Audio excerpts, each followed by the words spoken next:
that you send over the one time on the post, and then haven't even thought about anything since. So it's just going to be, I love that. Whatever. Good. Well, that's the first line people are seeing, because we are now live on Facebook here, PDOCS Crew. And what Robert was just saying is what we were talking about little to preface right before we hit the go live button is I don't like these to be too scripted. I get with my guests the week of, and we talk about a quick little handful of, 3, 4, 5, 6 topics that he wants to cover, that he can deliver a value. And then I form some questions and, put together the little post to talk about what's expected. So, whoever sees it and see something relevant that's valuable to what they're working on right now, they're about to run new ads, things like that, they can hop on and join. But I like this to be a rather organic discussion back and forth as well. And with every expert guest we have on, A, they know what they're doing in the field that I mentioned, and B, we're always here just to give you guys stuff you can implement and execute on, preferably immediately, right? Not things that you're going to review and never use. So that's the whole goal. But thank you for being on, Robert. You and I have met geez, it's been a couple of years now. We met through another program. And you want to just talk a little about how you and I met, your background, and how we started to jive a little bit? Yeah. So we met with someone else that was actually coaching fit pros, helping them take their business online. And I was initially helping him with his marketing. He was actually a client of mine that then turned to start coaching fit pros, and it was really just trying to help him put together his marketing. But that's kind of been my, journey. I've been working in fitness for, 5 years now. I had a gym, I sold it, transitioned. I wanted to work online to be able to have more freedom just around where I can move, and never had any intentions of actually being on this side of things. But it seems so cliche and tacky now to even drop the name, but Alex Ramosi was my first business coach. And when I transitioned online, Alex, a lot of gym owners were trying to transition online. So Alex wanted to create an offer for them as much as he hated online fitness.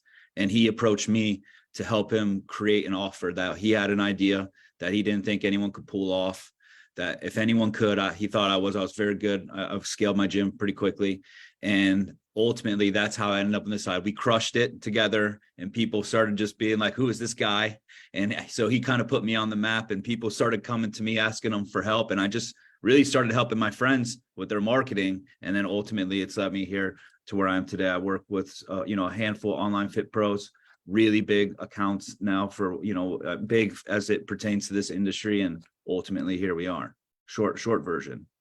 Great. No, that's good context. That was a little over 3.5 years ago. Jesse and I had paid north of $15K to get into a particular program that you, A, helped that guy, but B, I think at that time he was also helping you do some of the fulfillment, like the coaching and helping people with their media buying as students, even though that wasn't really your main objective in the business. You got on to help him with his marketing, and that's kind of where we engaged and interacted. And even though I don't really talk to many people from that community or that particular mentor, for lack of a better phrase, any longer, you and I have stayed in contact right throughout. And I know you a lot more personally, obviously, than of the people, just seeing you here. Not that I know you personally, but I know enough about your backstory from where you've come from to where you're at now. It's been a really inspiring story for me following you and just knowing, where you were 5-7 years ago. And we talked a little about that. You and I also jive on we're both into sports, and we like to talk about football and the Bucks and Brady and stuff like that. So it's not only business. We've also jived in things with, personal things. And that's usually the way it is with people I would still bring back on 2-3 years later or still be in contact with in this space. It's not just a business contact. I always say building a business is actually getting to know people, and the people build the business, right? Lots of people say that. That's the famous Zagler quote there. But so I'm really happy to have you on. I've been loving following you. You were already doing very well when we first met, but to see what you've been able to do on your own with some of these, gym owners and fit pros is really inspiring. I was saying right before we click go live as well, I'm hoping one of my past clients and a PDOCS guy, that's Jesse Lawhorn is his name. He's been a fitness coach forever. I messaged him about this. He's like, oh, I'm looking forward to joining. So I don't know if he's going to catch a replay or if he's watching live now and just not in Zoom, but I thought he was going to have a couple questions. Jesse's somebody that's doing IG ads. So we're going to touch on that a little here shortly. Jesse, I don't see you here, but maybe you're watching in the group right now. I don't monitor that while I'm going live because it distracts me, or the replay, but we'll make sure I touch on that a little bit as well. But one of the first things I want to kick it off with, Robert, is when we were talking the other day, about what we can deliver for value. One of the first things you said to me that I thought was really good is like, make sure people are focusing on the right things. So without me right now getting too granular, why don't you dive into that from an overview level, and then maybe I'll ask you some more specific questions. Yeah. So if we're all on social media, we work online, we're in this digital marketing thing. So you see what is going on every day, right? And what I see a lot of, and I mean, because it's what's shared all the time, right? You see people are posting about how much money that they're making, the success they've had, and the time frame that they've done it. And what I always see is everybody is chasing that, right? Like, ooh, this person made $2 million in the last year. I want to make $2 million in the next year, right? Or 9 months and do it faster than him, right? So, and people get focused on that, whereas opposed to like, how is it that you're able to do that, right? Like, focus on the things that are actually going to get you paid instead of focusing on getting paid. Like me, I pretty much maintain a pretty low profile on social media. I run ads across the world for a living, and I never have ran an ad for myself, for my business, right? I built it really organically through referrals, being very good at what I do, getting very good at what I do, having to go through the process where in the beginning, I just had to take anyone that would basically pay me to be able to show that I could do what I could do. And through that time, get better at what I do, to where now I work with guys that are doing, I'm in Cleveland right now. I just did an annual planning session with one of my clients that we collected $4 million last year, right? It's one client today pays me what 10 clients used to pay me in the beginning.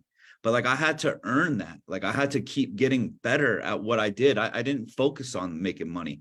I focused on being very good at the skills that are the most valuable when it comes to making money. And now, there's guys with plenty more, but I'm doing okay for myself, right? So that's the big thing that I want to just really share with people, is actually focus on the things that are actually going to be able to get you paid, not just today, but for a long time. Where when I wake up, and I'm sure you could attest to it too, like, I never have to worry about making money again.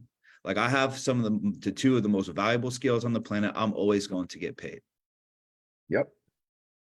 No, that's a great point. I mention that in a lot of times when I'm talking to people. The day I really realized that my skill set means I know I never have to work for anybody a day was probably, the most liberating day in my life. Like, when I knew I have a couple things, very, very specific skills that, when implemented for yourself or a business owner, can get you rewarded handsomely. You basically never have to work for anybody again. So I'd like to touch on something you said there and ask you a little deeper. You said, I got better at my skills. I really honed on that so I could really do what I do. So first off, why don't you explain exactly what you do? People know what media buying is, but kind of explain your main skill sets and what you implement for clients. And just to elaborate on that a little more, another thing that you do that goes above and beyond, and that's part of what you're talking about with the skill set, is one thing I noticed in some of your testimonials and listening to the clients you worked with is they always seem to say, Robert goes above and beyond. I've worked with other agencies that seem to always do the bare minimum, right? And he's always optimizing and coming to me with updates. We should tweak the targeting or the creative, and a lot of agent media buyers don't do that stuff, right? So talk about that a little, if you would. Yeah. So one thing that I see like a lot is, like, you can be a media buyer, and then you could be a marketer that runs ads for people, right? Where, like, I'm a marketer that runs ads for people. Like, I'm good at media buying because I'm good at marketing. I hate the technical part of all the media buying and all the pixels and tech and the stuff. I hate that shit, right? But I'm good at marketing. So I know that the audience that I work with typically is not very good at marketing. So I pretty much become like a CMO almost for them. I help them strategically put things in place. I see the finish line and work it all the way back to where we're going to get started and provide that kind of value for them. And I work with smaller groups of people too, right? Where I never have tried to actually scale an agency because I always wanted to deliver a really high type of quality of work and be able to have that more intimate relationship with my clients. So, I mean, I just have set my business up, in a way that it works for me in the way that I want to fulfill and show up for people. And that's a big thing to pay attention to as well. When you're watching all these people and all the things that they're doing, right? Make sure that whatever business that you get into and how you go about doing it is in alignment with who you are and what you want and how you want to do things. And it's okay to be different. Like I'm different, right? So But just in terms of like my skill set, yeah, it's always improving on, developing my skills around marketing, like, understanding how to create offers, understanding the customer journey. Like one of the big things that I see people, when we talk about having skills, a skill is not learning a lead gen strategy. That's a tactic, right? But it's like, why does that work? How does that work? Why would you even what made you think about creating it that way? Like being able to have that skill set, right, is what becomes really valuable to me. Like when clients come to me and they'll say, okay, you run ads for Fit Pros. What strategy do you run? I'm like, whatever one's best for your audience. What do you mean? I'm like, hey, like I run Facebook group funnels for some of my clients that work with moms because they like to hang out on social media. And we'll run like, ebooks or lead magnets or direct offers for like business guys because they don't hang out in Facebook groups, or at least not fitness ones, right? They're going to hang out ones that make them money. So we have to set your ads up in a way that align with how your audience uses social media, right? See, if I was just a media buyer and just learned kind of the how to set up, an ad set, an audience, this, that, and the other, that only takes me so far, right? You can, if I'm like, hey, this person taught me how to do all this, but then I don't understand what's going on outside of that, you end up not being very valuable in the end. Only in the times where, and this, you'll see this in sometimes in coaching programs, if a process that someone sets up is really geared for one type of audience, you'll see people come in, they crush it, right? And then some people are really struggling, but they're working really hard. And it's like, just the people that you're trying to work with, this process really isn't set up best for them, right? So understanding that's why developing the skills matters, because when you have the skills, you can create the tactics. When you just learn a tactic, you're confined to being able to just do what you learn because you don't understand what's going on outside of it. And that's where I have spent a lot of time doing. And that's where a lot of the value comes for me with my clients. They know when they come to me that everything is going to be good. The stuff that they might not understand, don't know how to figure out, aren't learning, they know that I have answers for them, and on top of us being able to then run the ads. Awesome. And like you said, and probably the same with most of us on the call, watching, what have you, is most of our clients aren't very good at the marketing. So you do have to become kind of like a CMO. You're advising, you're recommending, you're suggesting strategies, tactics, all the things that come into that, and making sure they understand those different intricacies, right? Because as a marketer, as you said, right, it's totally different objectives for different audiences, different platforms. I mean, everything changes. Like you said, right now, your real expertise and where you've had the most success and what you really implement is primarily Facebook and Instagram, but you're just learning YouTube and trying to get better at that before you really scale that or make that a primary platform, I would say, right? You want to make sure that it's better for ROI, it's better for, and certain companies or coaches or whatever objective will be more fit, and content will be more fit for YouTube than it would be for, and vice versa, right? So all those things come into play. But let's talk about a little, about what platforms you've been on, what success you've had, and maybe even talk a little about learning that new platform that you're doing now. Yeah, absolutely. So I run most of my ads primarily on Facebook. Facebook has been the biggest revenue generator for me. As much as I hate Facebook, it pays the bills. So Totally. Facebook's primary traffic channel, and then Instagram as well. But Facebook being primary, but that even varies. Like where I'm at in Cleveland right now, we collected $4 million last year in revenue. Almost every single penny of that came from Facebook. Then I have a client that I've helped. We went from 70K months to $500,000 months. Ted, right there, that Yep.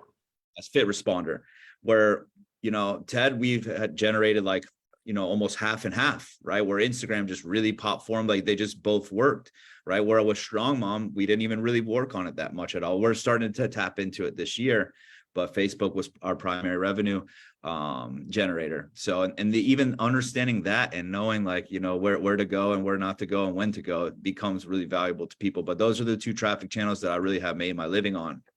So right now I'm working with to develop the skills on YouTube. And something that's cool that I actually wanted to share about when we talk about getting really good at what you do, doing good work for people, and doing good by people, what it ultimately does for you is the person that I'm working with right now to be able to start running YouTube ads was a $30,000 investment. Okay. That I did not pay a penny of, that one of my clients paid for me $30,000 to go do this so that I can bring it into their business.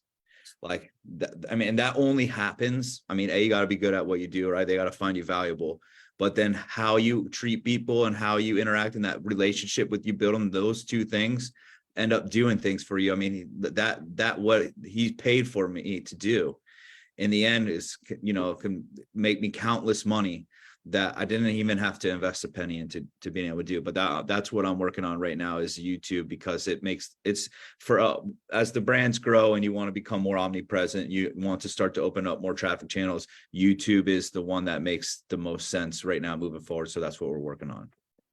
Cool. And if you're talking about, regardless if it's, say, Facebook or Instagram, I don't think this is going to make too much of a difference, whatever platform, say a coach. And I'll ask this question very specific for my buddy Jesse, who again may be watching or maybe watching the replay. But let's say you're just kind of diving into paid ads. It's your first handful of months. You're already making, say, 10K months as a fitness coach, and you've done more of that organically, and you're just now coming to jump into paid ads. What would you recommend as a starting budget and maybe a strategy? Again, generally, you don't know his exact audience. But Jesse works with your average, males, primarily 30 to 50, more that have been a military police background. He kind of targets that type of audience, just for a little more specifics. But just anybody like a coach that's doing, say, right around 10K a month, just now looking to get into paid ads and how to do so profitably. What would you recommend?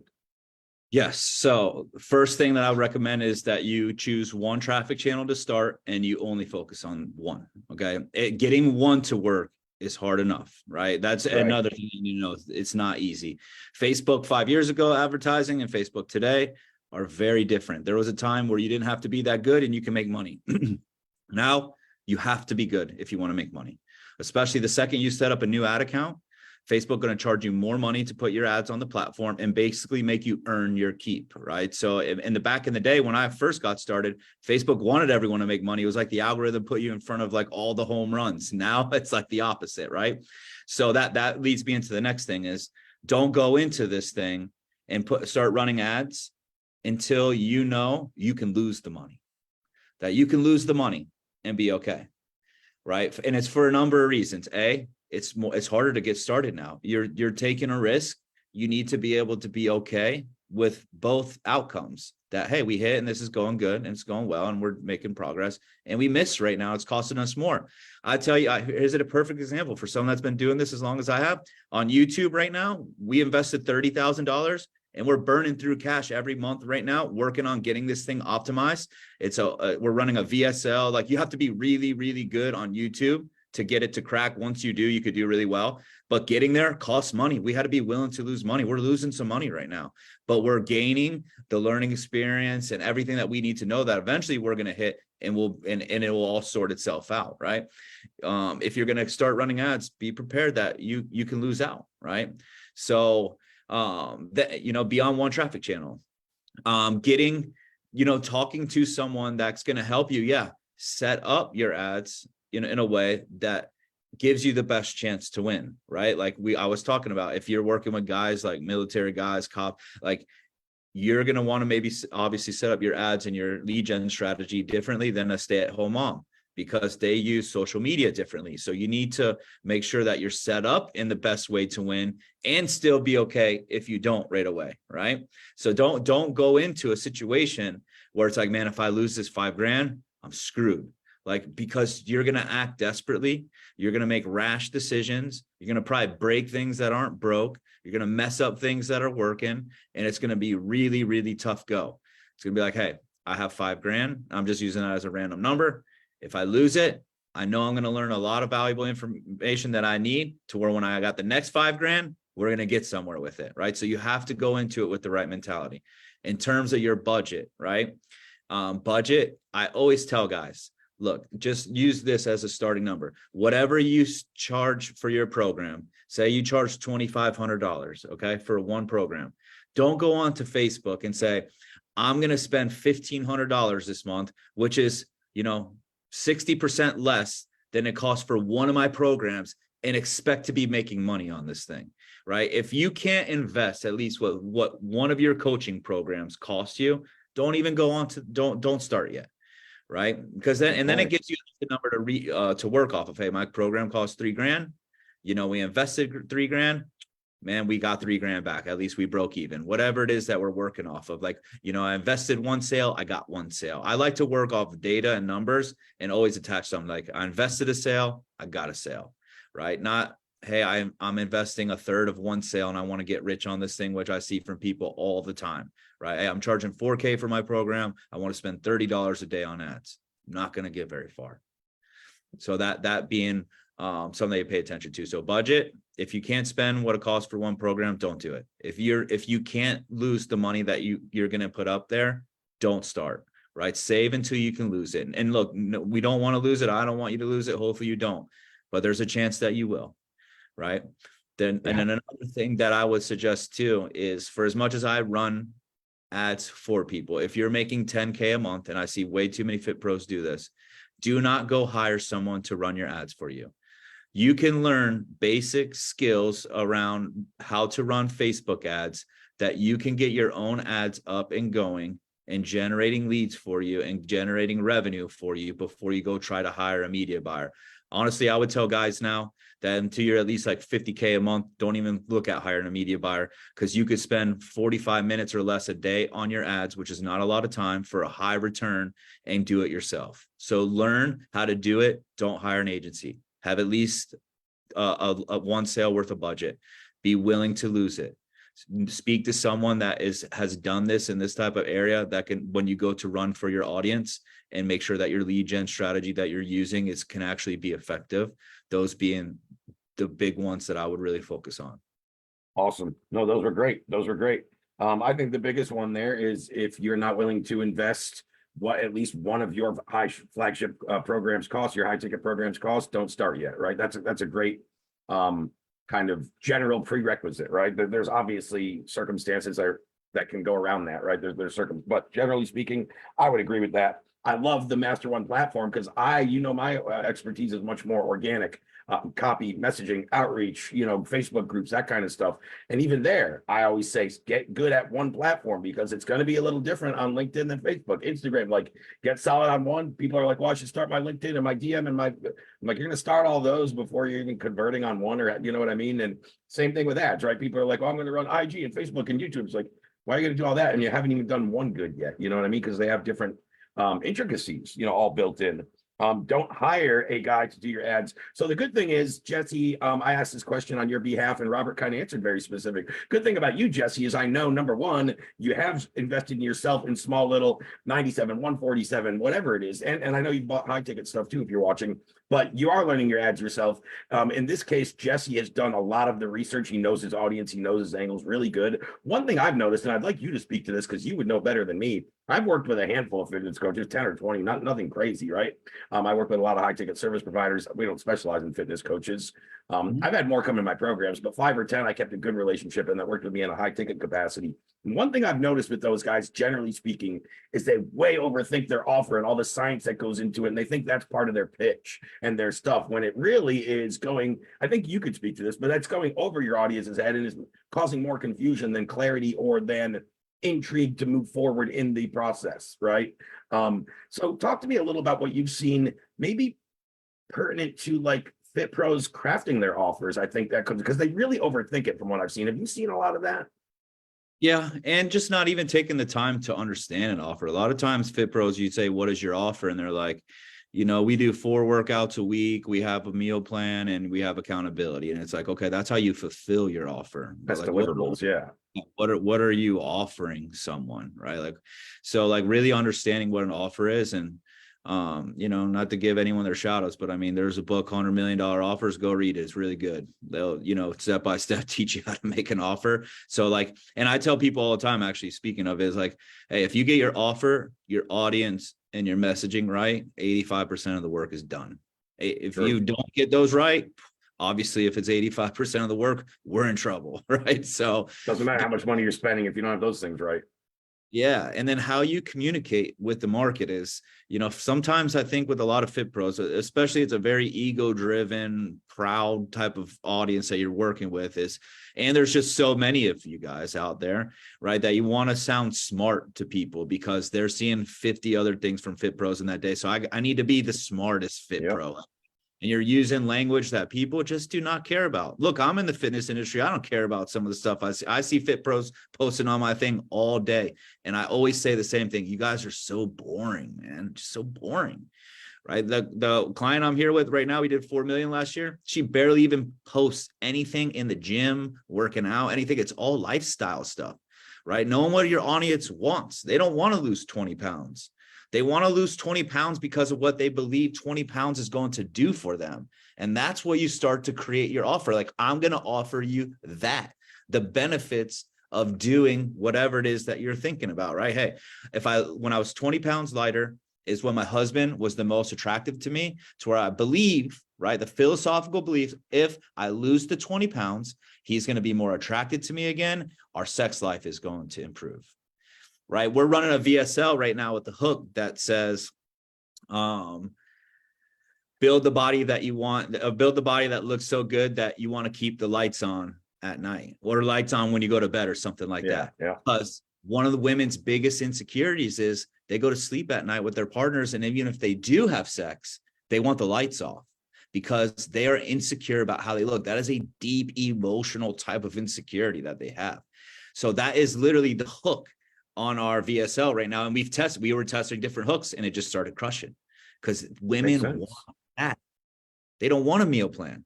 They want to be sleeping with their husband again and be able to do it with the lights on and be confident in their bodies. So you have to understand what it is that people want, and you need to be talking about what, hey, if you follow this meal plan, it will get you this result that will lead to this outcome. And you guys, a lot of the times, don't hit enough on the benefits of working with you. People buy benefits. If you focus on those, you're going to have a lot more people paying attention to your content just in general than like, hey, here, I put up a workout that you can do at home in 20 minutes, a bunch of curls, air squats, and crunches that 8 million other fit pros posted about that day. That's where a lot of fit pros, and it just gets so crowded and so boring and mundane, and everything looks the same. So if you're going to do online fitness, you have to be very, very good at marketing and sales, 100 times better at marketing and sales than you have to be at training people if you want to win. Yep.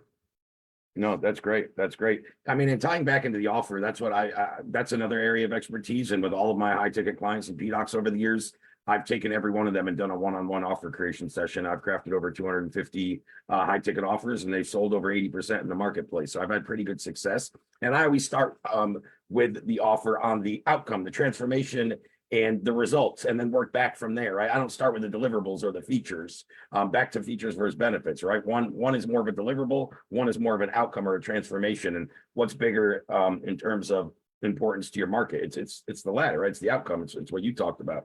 Totally. That's one thing I've noticed a lot too.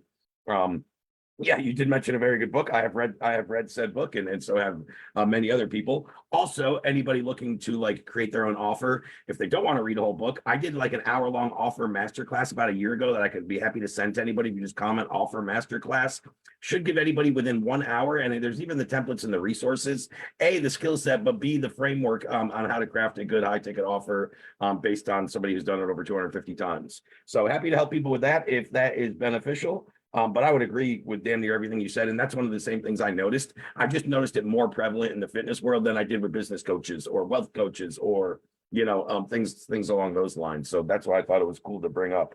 Yeah, I think with business coaches, the one thing that happens, well, and first of all, yes, one thing that you touch on, if you're going to learn how to create an offer, like, yeah, reading a book is great. It will help you at least learn something, and you can like get information into you that you could start to think about, but you need people to bounce it off and help you actually be able to assemble it. Like if you don't, the offer, like I said, is so important. If you do not have experience creating them, learn actually what an offer is and what makes a good offer. That's what reading could do.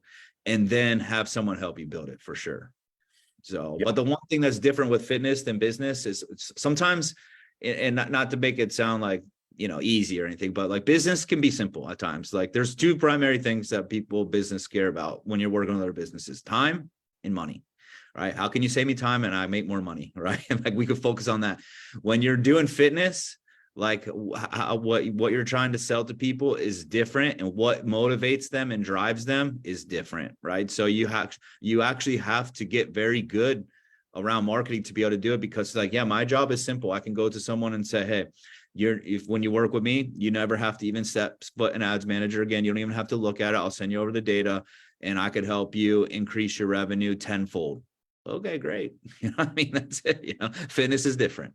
Yeah, you're right. So is things like mindset or hypnosis, like some of those transformation things, right? Where there's no instant necessarily necessary guaranteed analytical ROI, that you can't just pull up your ROI calculator with a mindset guy and say, if you go through my mindset program, you know, there I've seen people get great results as a byproduct of changing their mindset, right? But I don't think you can make that direct correlation the same way you can with a business program per se. So I would agree. Yeah, I would totally agree. One more thing I want to touch on before we get close to wrapping up. There's one or two more things, but one more thing we talked about, and you alluded to this earlier when you were talking a little about your background and some of the focusing on the right things. You were actually bringing this up, but this alludes into another topic I had put in the little post about what we were going to cover. And it goes back to how you work with the quality clients, how you've had such a long-term. I noticed going through your case studies, I've been with Robert 18 months, 24 months, right? I hear of all these agencies coming to some other programs, they're getting sacked every 30 days, right? And replaced, and whether it's cheaper, whether it's lack of results. So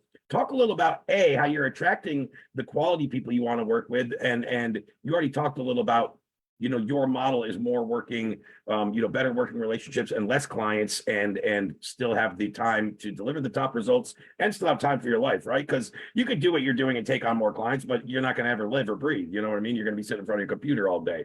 But I wanted you to talk a little about the quality and that kind of relationship and the lifetime value and the retention aspect, if you could.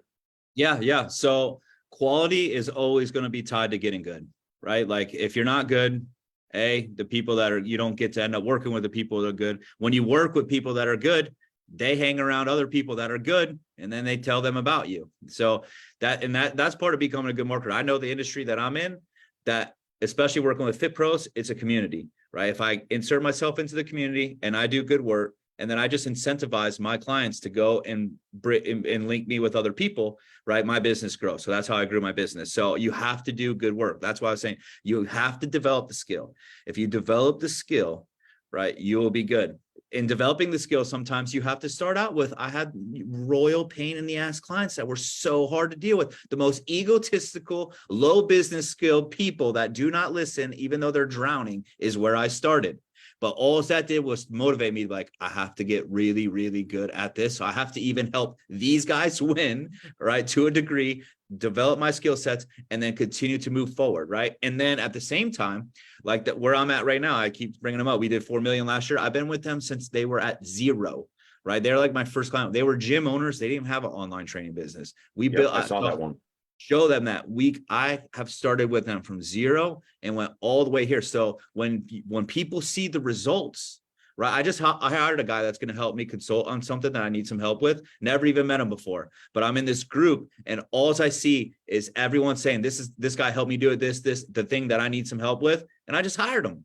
I don't even know him, but I mean, his reputation speaks for itself. So it's so important. That's how I get quality clients, but then how you keep them too. Obviously, yeah, you got to do good work, but hey, I'm not the only person out there that does good work. There's other people. So then what's the next part, right? It's in how you show up for them, right? My clients have my phone number, you know, sometimes some that you hear not to do, but there's boundary there. They know, hey, if you're hitting me up on the phone, the building is burning down. But if the building is burning down, I want to make sure that you're able to get a hold of me, right? And establish that there. So there's a personal type of relationship with them, right? I go out and learn things and do things and bring value to the table that they're not going to go out and do themselves, right? I know what it is that they want. A lot of times when it comes to working with media buyers, it's just good communication and reporting.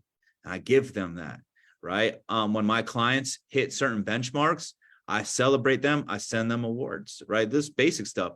Hey, if you go on my Facebook, right, you see it all the time. When I share what I'm doing, I always share my clients' results. I make myself look good by making them look good, because it's, hey, if they look good, then I must be good. I don't go on social media and be like, yo, I'm the man, beating my chest. People are so fortunate to be with me, blah, blah, blah. Like, I know full well, especially in my line of work, I'm only as good as the people that I work with. Right. So, I want to be good so I could work with good people, and then recognize when you're doing good work that you 100% can't do it without them. Right. So it becomes a total package thing. But once you get good, and you do good work for people and you do good by them, they roll in. And, you know, we talk about an environment where you put yourself, man. The A players hang out with the A players. Man, you get a shot with just one A player and you do good work, man, that second one is coming. Because usually, you know, somewhere out there, they end up in bad relationships, stuff they want to move out of. And they're asking the guy that's really, really happy who he's attached to. Right. So be really good, and then be really good to people. Not perfect. I made plenty of mistakes. I've went through some things in my life. I went through a divorce. It was the hardest thing I went in my life. I didn't show up always how I wanted to, but I owned all that, and always try to do right by people, right? Give them what they want, take care of them, and things happen to just work out. I mean, I wish I could make it sound harder for you, but it's really that simple. No, I mean, I agree with that. Perfect. That's another reason you and I align. We think the same way. You don't really hear me talking about myself. I might show my reps wins and my rep sales or my client results. And as a byproduct of that, it shows that I know how to build a sales team or deliver whatever, like you said. And as a byproduct, my business grows and people refer me, right? But I'm not always saying, hey, I'm Ray, I'm a great offer creator or great market, whatever. Like, let somebody else say that about me. That goes 10 times more than I don't typically buy from or like the gurus that talk about themselves. You know what I mean? So why would I want to be something that I don't like when I see that marketing? That's another thing I think when I see marketing in any niche. Fitness, this is super relevant too. If you're to see some other fitness guru's ad and it's like cringeworthy, why would you mimic that guy, right? Like, that's not your audience or your message, right? Or take out what he says and paraphrase it and say, damn, that's a winning campaign. I relate to all that. And I'm not saying copy and paste what he does, but take that framework and make it yours, right? So like, there's simple things you can do just by seeing what's happening in the market. And what would you click on? What do you engage with? What do you watch more than the first 15 seconds? Well, maybe you need to create something similar because that's what your audience, it's also very common how often our audience is very similar to them, right? A lot of your audience likes a lot of the same stuff you do. So if you craft content around what you would engage with and create, more likely so is your following. You know what I mean? So those are some other good key indicators there. And even to speak more about what you were saying about not beating your own chest, even when you started the call talking about your background and where you started, and you were saying, you know, Hormozy working on his, you know, really launching his first online campaigns, he kind of put you on the map. It sounds like to a degree that was his first real rise too. So you helped kind of put him on the map, but you didn't phrase it like that. And that's just because of who you are. Yeah. I mean, I helped him be able to pivot into something new, but I mean, look, he came to me with an idea. He had the idea. He provided the opportunity. I was able to execute for him. And, you know, he was able to go and insert that into his gym launch program as a bolt-on, and it led me down another way. You know, but the problem was back then, 4 years ago, whenever it was, is I couldn't even see that at the time. And that's why I try to share with people, man, like, you know, we had a falling out. Yeah, I get it. And I was super ungrateful about the opportunity that was presented to me. I couldn't even see what he had actually done for me. He put me on the map. Like, he changed my entire life. I mean, I had to do my part, right? But we don't get to where we want to be by ourselves, at least not to any good places. I've gotten into plenty of trouble by myself, but yeah, always be able to. Too sure. Yeah. I mean, look, I have an ego. I mean, I'm gonna do sales, I do marketing. You have to at least be confident to a degree in yourself, but like, you can't be arrogant, right? And there's a lot of arrogance online. I don't like that. And I can be that real easy. So I stay away from it 100%. The last like year and a half, I lay really low. Like that's, I think, why we do connect a lot. If you see my social media, yes, I like to be and hang out with guys and work with guys. I post results for my clients. I post shit about my car because I love to drive my car and, you know, screw off and get tickets. I post about sports. I post about traveling, basically just stuff that dudes like too, and that we all relate on. But my timeline is not a constant feed of me talking about myself, me making all kinds of offers to people all day. That's another thing I see so many fit pros do. Every single day you post about, you're not doing what I'm doing, so you don't look like me. It's like, dude, shut up, man. But like, you're broke and they're balling. Like, I mean, like check your ego. Like, stop making your news feed just be about teaching people and telling people things. Like, share yourself, be authentic, be real, get good at it. And you could tie all of it kind of into one thing where you could be talking about a damn sports game and then be thinking about the business that you're doing, whatever. But like, man, just don't be on social media preaching and telling people and like making it just really easy to scroll past you. 100%. That's another thing I've always done too. I've always had a kind of a 50-50 approach. And even my 50%, that's about business, is more about what you said, client wins, maybe a new opportunity, or, hyping a free event where I'm delivering value, things like that. But you're Yeah, also your going to see stuff's like me. mine a lot. Yeah, you're Your also going to social see me media with is kind of sports like mine. stuff, or my daughter, or whatever, a family vacation. Exactly. And I've had a lot of people. It's great that you talk about that, because I've always said, when you're selling anything high ticket fitness, it doesn't really matter. Yes, the efficacy and the marketing and your product, and that all has to work, but they also want to relate to you and know you and like you. Everybody talks about know, like, trust, right? And I remember one post very specific, and I've referenced this, and I still remember the guy's name. This was a year or two ago. This guy, Caleb, had seen a post about me coaching my daughter's softball game. And then he came back to me after being through my funnel and sales calls. Hey, Ray, I love how you take the time out. Let's hop on a sales call. I closed him on a 6K call right there. Like, that wouldn't happen. It didn't happen because of my business stuff. It happened because he could relate. He coaches his daughter's softball team. That was the bond where he's like, finally, I'm going to reach out and book a call with him. Right. And it's things like that. It's being yourself that's going to draw in the other people, that those will be your ideal clients, the people that come to your genuine, authentic content, rather than something you feel forced to create because your coach said post 3 times a day. If you're posting garbage 3 times a day, I don't give a shit. Like, I'd rather post every 2 or 3 days with something of value and substance than 3 times a day and have garbage. You know what I mean? So you got to decipher what's right for you. There's pros and cons to every strategy and tactic that we've talked about today and that we ever will talk about. Yeah, But absolutely. you got to figure out what's right for you and what jives with you. And people don't pay enough attention to it. Like, yeah, we always talk about know, like, and trust. Okay. So there's so many people online. There's so many offers. There's so many coaches, right? That, okay, everybody, we know everybody. Like, I know everybody that I could work with, right? I see all of them getting results in their program. So I trust that their offer can work for me, right? Whether I trust them or not is a different thing. Usually that ties to, like, a lot of times. And I coach, like spa owners and people, like, on marketing. I tell them, but man, there'll be times in your market that literally the decision that the consumer ends up making on who they decide to work with ultimately comes down to just the person that they actually like the most, because everything else was pretty much similar about you guys. Just, I like this person and I don't like them as much. The offer is the same. The pricing is similar. The outcome is similar. I just like this person better. That's why I bought them for me. Like, it's that simple sometimes. It is. So, but if you don't share about yourself, like, people on my thing know that I have an AMG. I love it. She's got a name. It's pretty, retarded, but, like, it's my thing, right? I love the Bucks, but I love sports, to travel. Like, people know the things, and when people come into my world, if they're into any of that stuff, man, we align there, and it helps them move closer to me. And the ones that don't, move away. And that's a good thing, because I don't want to be in relationships where there's oil and water, man. That's been the worst relationships, regardless of how much money there is. So share who you are, keep it real, let people come to you that are supposed to, and let the ones move away that are supposed to. Yeah, I like to look at it with it, whether it's your content or your messaging and marketing, it should attract your ideal audience while pushing away your non-ideal client. Like, that's what the best messaging and content does. I would agree. If it pushes them away, that's a good thing. It saves me problems of going through hours of sales calls or a problem client down the road or whatever, right? So I think that's really good with any marketing. Last thing I'm going to touch on before we hop off is just kind of, Robert, I'd like to just have you go through this little checklist. I'm going to kind of screen share really quick.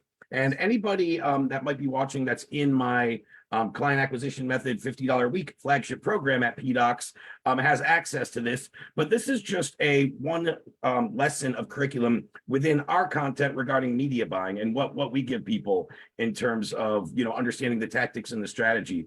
But just kind of curious, and I'm just going to go through these kind of quickly because I think we put way too much in here. Not that it's a bad thing, but I don't want to sit here and go through them all. But just Robert, number one, just kind of understanding the structure of ads and what psychologically and goes behind them. Is that something that's probably one of the first things that you really got an understanding of when you were getting into this space, I would imagine, yes? Yeah, I mean, everything is about how you communicate. So what you say, who do you say it to? Communication is key. So, and that's all that advertising ends up becoming. I'm communicating with people about something. 100%, which is why I always say PDOCS is in essence a basic communication channel. We are a research, outreach, copywriting, and messaging system, but it's all within the foundations of a communication channel. That's what everything we're doing is, whether it's marketing, sales, it's all communicating with people. So there's our PDOCS ad system breakdown. the structure and setup. So once you understand how something is structured, then you want to learn how to set it up for yourself, right? And build your own template. You don't just copy and paste stuff. And then, of course, everybody always wants to know about creating angles and writing ads, right? And many people in this group or in my ecosystem like the way we do it with our PDOCS research, understanding the market's pains, desires, obstacles, common beliefs, and the steroids or the attention grabbers. So, we give people the understanding of how to deconstruct workhorse ads, finding angles using the right research formats. So we give this the specific sheet in here that you can use, and then how to write your. So again, you got to understand something before you can create it and structure it, right? So I think a lot of programs or courses just teach you like the implementation, but not the foundational understanding of why they're structuring that, right? And then you're never going to get it. Then you're just copying and pasting somebody's stuff and hoping it works, which as Robert talked about, if your audience is any different than his, if your messaging, if your platform, all that stuff's going to make it possibly not work for you, right? Because it's not the same business, same message, same market, same everything. Minimum viable product creatives. Starboard is just another cool resource we give you guys to understand and to kind of batch testing. What we like to do with ads is grade them, winners and losers, scale the winners, shelve the losers, and figure out why they didn't. Do a little research. Why did this ad set fail? Why did this hook? Why did this audience, whatever it was? And really, because a lot of times those ones that aren't profitable, what I've noticed is sometimes it's just a tweak in the hook or the title or the targeting, and then that campaign can become successful. Sometimes you need to shelve them and just research why it wasn't effective and not necessarily create something totally new always, right? So I don't know what I just covered, Robert. Anything you'd like to add to that or any thoughts on any of those things as I'm just kind of driving through these? Well, the last thing that you talked about is like what I was trying to drive home earlier is it's a skill. Okay, I set something up and it didn't work. Why? Why didn't it work? I don't know. I mean, I just did what the course told me to do and it's not working. Well, now you're beat, dude. And you're of no value at all. Right? Like, okay, why didn't it work? Well, look, hey, our CPMs were the normal range. Our click-through rate is low. Okay, why is the click-through rate low? Well, it could be a number of things. It could be, it could be the offer itself. Oh, we've been running this offer. The offer's been fine. Okay, it's not the offer, right? Being able to dissect things and be able to solve problems. I get paid to solve problems. If you don't have the skills, you can't solve problems. And I could speak to, I know we're going through this stuff here, but like I've actually done one-on-one like consult calls with the PDOCS team on ads that I was even in running. So I've seen them you guys firsthand, how you approach it and dissect it and stuff, and know that what you guys teach is valuable. So it's not just, I don't even think anything that we ever did was, hey, set up a campaign like this or this, that. We were like talking high level stuff. So I know that this team here knows how to teach ads and gets more granular with, teaching you guys how to actually be able to identify what's going on and be able to put things together. Going and just pushing some buttons and turning on ads is simple, man. It's all these other things in here that will actually make you good. Yep. Getting your creative batched up in and organized in a certain place. And this is one of my favorite resources in here. This is our 26 question framework, how to craft a killer landing page that converts based on a lot of psychology and testing all successful sales pages and landing pages. This is one of my favorite. When someone's like, hey, how do I set up my landing page? I literally just click on this, copy it and send them this resource. Here's everything you need. They come back to me, 3 days later, however long it took them to write it and take the time, right? And they're like, here's my landing page. I'm like, dude, how'd you come up with that? He's like, oh, because of the thing you sent me. I'm like, look at that, right? Like sometimes you just need the framework and you can figure it out yourself, or an example, right? Or something to model and template. But again, our paid advertising course, we put like 26 different modules in here. I really wish we condensed it down. Now they're all short. And again, I'm not going to sit here and take up too much time, but all this stuff, guys, as I'm scrolling, you can stop or pause your screen if you're watching this, on live or replay, if you want to read them all individually. But all these have their spot and their importance. And as much as I like to condense and consolidate stuff, I also don't want to leave stuff out that's important, which a lot of people do. And that's kind of what I talked about earlier. People to make it look like it's easier to consume and only have 9 modules, they're going to leave out stuff that's going to make it effective. And I've seen that happen often with course and expert or online knowledge, based products quite often over the years. Daniel or JP, before we hop off here, guys, did anybody have anything that they want to ask Robert before we hop off? Cool. Daniel, I see you said you have a quick question. Yeah. I've got a quick question. Well, firstly, this has been really valuable, by the way, Robert. I'm sure for our audience, they've gotten a lot of insight from this. I mean, it's been super valuable for me personally, actually. Awesome. But just a question. So for people who might be good at, like, just to tie it back to the beginning of what you were talking about, being good at the marketing aspect. For people who are already good at the marketing aspect and the ideation, but aren't too sophisticated or well versed into the actual media buying side of things, how would you recommend they start? And like, what's the gap from no experience media buying and not running an Good account question. before to running your kind of first successful ad campaign? Yeah. So for one, to know that if you're good at marketing, you're like how I talk about offer, message, audience, you're 85% of the way. 85%. Right. If you're a good marketer, you're already 85% of the way of being a good media buyer. Like, you have the skill to actually be effective. Then now it becomes learning the tech side. So there's a number of different routes. I mean, Ray, do you guys have a course on any of the basic like setup on that at all? On the basic setup, I don't know. Daniel, is that in our stuff? I don't know if it is. I mean, it's mostly high level stuff. Yeah. There might be a brief. Yeah. I would have to check. I might not, because we do cover a lot more high level than kind of the basic setup stuff. Yeah. One good place that I like to go to, guys, is Udemy. Yeah. Like, you can go to Udemy. Oh, totally. That's true. Yeah. And they have good courses, man. They're like over there to learn. And a lot of that is beginner level stuff, man. Like, I mean, they have like intermediate and stuff, but you can go find beginner level, like, Facebook ad type of stuff, learning the tech side of it, like, cause yeah, it's, how to set up campaigns and audiences and tracking and all the stuff that's not very sexy, but you need it to work. But then I would also say, go learn the basic stuff, but then just be willing to pay your dues. Find someone that's really good, or an agency that's really good, right? Find people that are good, insert yourself into it. Go get a job. Don't start as a freelancer. Go somewhere where clients are going to be brought to you. Opportunity is going to be brought to you. Develop the skills, get really good. And then if you want to, you branch out on your own, but let someone else help you be good. Like, just be willing to learn. But yeah, go learn it to where you can at least go to someone. And then I know look, we're all business owners or want to be business owners, man. It's okay to have a job sometime to get to where you want to go. Okay. And in this media buying space, if you can get in with like maybe a really good agency or a big freelance guy that has a bunch of accounts, and he'll let you kind of just monitor accounts for him and be a mentor and develop the reps, man, you're going to get an opportunity to develop your skills, showcase your skills, meet other people, have opportunities that could come from that, and start to pave your way. I would agree. Yeah, Right, yeah.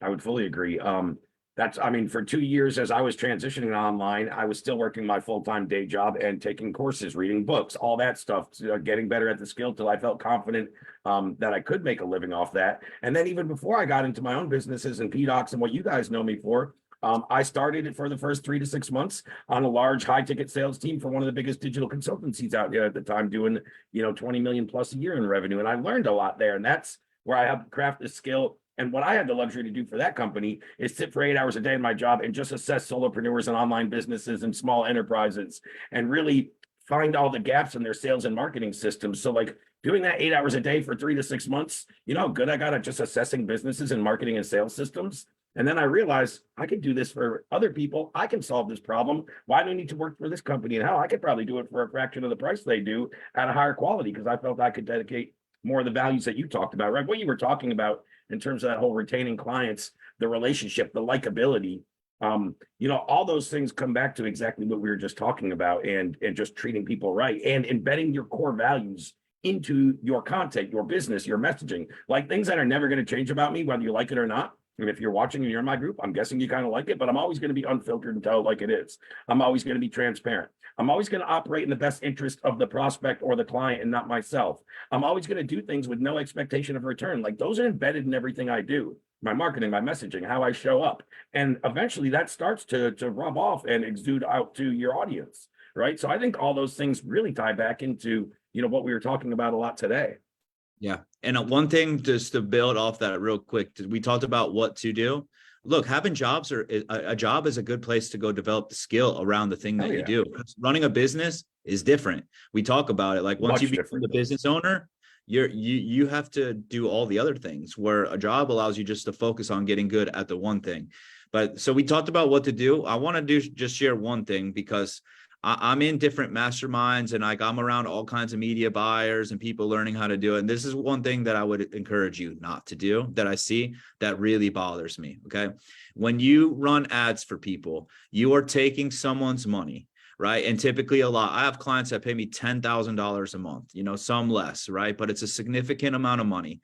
And it's one of the most important parts of their company that if it does not work for what you're doing with them, everybody suffers. They suffer. They have employees. They suffer. It is felt through the entire business, right? I'll be in groups where people are just learning to run ads, like maybe even do for themselves. There's this one group I'm in particularly, and I won't say any names, like people go to kind of learn how to run their own little local business ads and stuff like that.